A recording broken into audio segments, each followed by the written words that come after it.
It is time for our Sunrise Smart Start on this Monday. Beginning today, many suburban schools will bring back elementary students for 5-day-a-week in-person learning. This after some 13 months of remote or hybrid learning. Erica Cost is live this morning in Brighton, one of the districts that is going back today, with a reaction from a parent and the superintendent there. Erica, good morning. Good morning, Mark. Well, the superintendent, Dr. Kevin McGowan, says this is something they've been ready for a while. Ever since the CDC guidelines came out on March 19th, they were ready. They just had to wait on the state of New York's guidance that came out a week ago. That includes 3 feet distancing for younger aged students and 6 feet of distance or cohorting among older students with the infection rate considered. Here's what he had to say. Like all the holidays wrapped into one, we've been anxious to have K through 5 kids back the entire time that they've been out for over a year now, and this is finally the opportunity to do that. So it's really an exciting time for us more than anything. Now, fortunately for the middle and high schoolers, many districts we've spoken to say they're just not ready to bring them back due to a high infection rate and also just spacing concerns. But for parents of elementary students in Brighton School District and others like ones we've spoken to, if you've been listening earlier, it's a big deal for their kids to have this face-to-face experience. So for now in Brighton, Erica Cost, News 8. Erica, thank you. As those vaccination rates continue to rise, districts hope to bring back middle and high schoolers in person full-time as well. Well, let's stick with COVID. A rise in COVID cases across the U.S. and across the globe as well have health officials concerned, particularly as those infections increase among younger people. Joined once again this morning by Washington correspondent Alexandra Limon. Alexandra, good morning. Let's begin here with the latest with COVID-19 cases around the country and surges as well. Good morning. Well, we are seeing another spring surge here in the U.S. and some states like Michigan and Pennsylvania, for example, are once again seeing their hospitals become overwhelmed with COVID-19 cases. And what we've heard from U.S. health officials is that most of these cases are happening among young people, people who likely aren't vaccinated against the COVID-19 vaccine, because states did prioritize older people as well as those with pre-existing conditions for vaccinations. So those younger people hadn't been vaccinated yet. Some of them maybe are college students who had spring break and also chose to travel. So these are some concerning trends, also because around the world there's also been a spring surge in COVID-19 cases. Watching it very closely, Alexandra Limon in Washington this morning. Alexandra, thank you. At last check, 1 in 2 Americans have received at least 1 dose of the COVID vaccine. Here locally in Monroe County, 217 new cases reported in the latest update, over 500 new cases over the weekend. 199 people are hospitalized in our Finger Lakes region, 60 of those in the ICU. James Gilbert, a beautiful start on this Monday, following up what was a beautiful Sunday out there as well. So much sun to enjoy. Yeah, for sure. And it's really nice to see that nice weather carry into Monday. Hopefully it makes your Monday just a little bit easier to take. A beautiful view across Lake Ontario this morning with those mostly clear skies. A sunglasses-worthy day for you as you start off the day. Baby walk forecast. I think these girls a little bit older than that infant stage here, but I love this photo. Thank you for submitting this to us. Alex, Amelia, and Giovanna doing a little pedicure before getting ready for the afternoon. All green hearts for you as we head off today, but going to be different over the next few days. More details on the winter weather to finish off the show. Mark.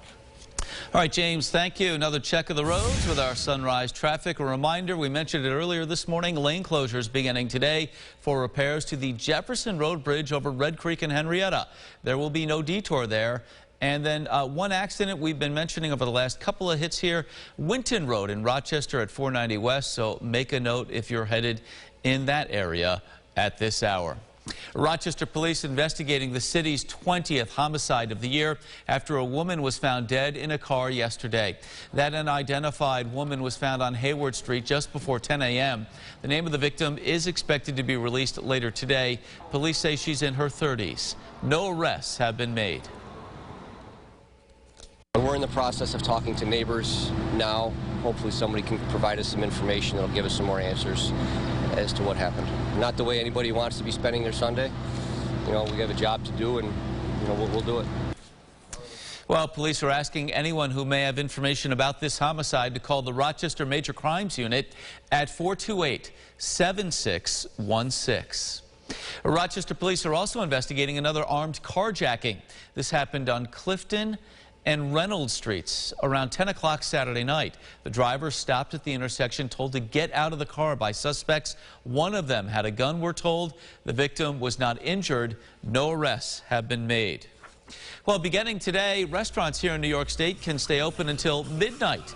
Governor Cuomo extending the curfew by an hour last week. Catered events will be extended from midnight to 1 a.m. as well. Closing arguments beginning today in the murder trial of former Minneapolis police officer Derek Chauvin. Both the prosecution and defense rested their cases last week. Chauvin facing murder and manslaughter charges in the death of George Floyd last May. He chose not to testify in his own defense. Jury deliberations are expected to begin today as well. To our Family First segment on this Monday, many avoiding the doctor's office during the pandemic, putting off things like visits to the eye doctor. But as Leah Lando reports, if you haven't had an eye exam in a while, doctors say now is the time to schedule one.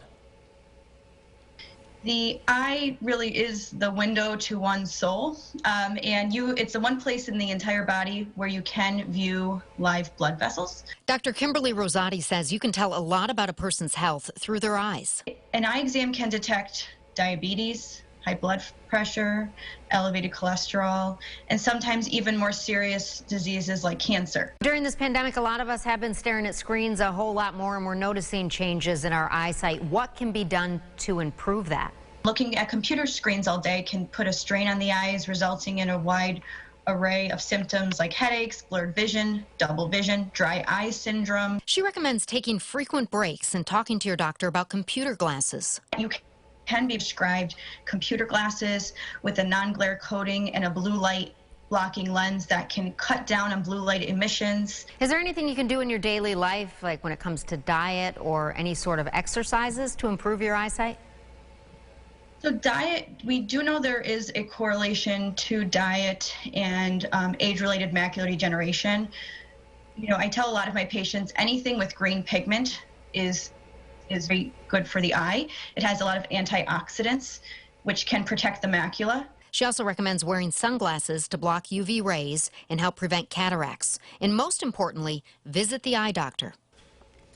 Leah Lando reporting there. Wednesday in our Family First segment, we'll talk to Dr. Rosati about a growing eye problem among children and what parents can do about that. For more, head to rochesterfirst.com. It is time now for the GRE Morning Business Report. Airlines banking on a return to the skies amid another season of losses. Delta says it lost more than $1 billion in its latest quarter, but does expect to reach the break-even point in June as travel rebounds. American and United reporting their quarterly results over the next week. Overall, the industry remains upbeat about a travel comeback as more people are vaccinated. Reese's out with a sweet treat for customers. The candy brand teaming up with HipDot to unleash a makeup line. It includes 2 eyeshadow palettes. One is milk chocolate, the other white chocolate. Plus, there are chocolate and peanut butter inspired lip balms and a brush set as well. The collection is available for a limited time. All right, if that doesn't have you talking, this might at the water cooler. Some of the biggest names in country music taking home the hardware last night at the American Country Music Awards in Nashville. Luke Bryan, you see him there, won Entertainer of the Year.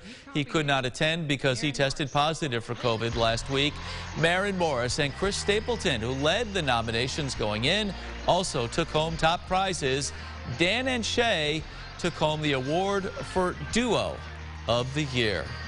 Some sweet music in Nashville last night. Still doing the awards. Still doing the awards. And still doing the forecast. Hey, maybe the pick of the week on this Monday morning, James. An easy drive for you. Sunglasses worthy as the sun rises, and we are looking good even this afternoon. But clouds build ahead of our next storm system that comes on Wednesday. Yes, Wednesday snow. I think we could see a couple of inches.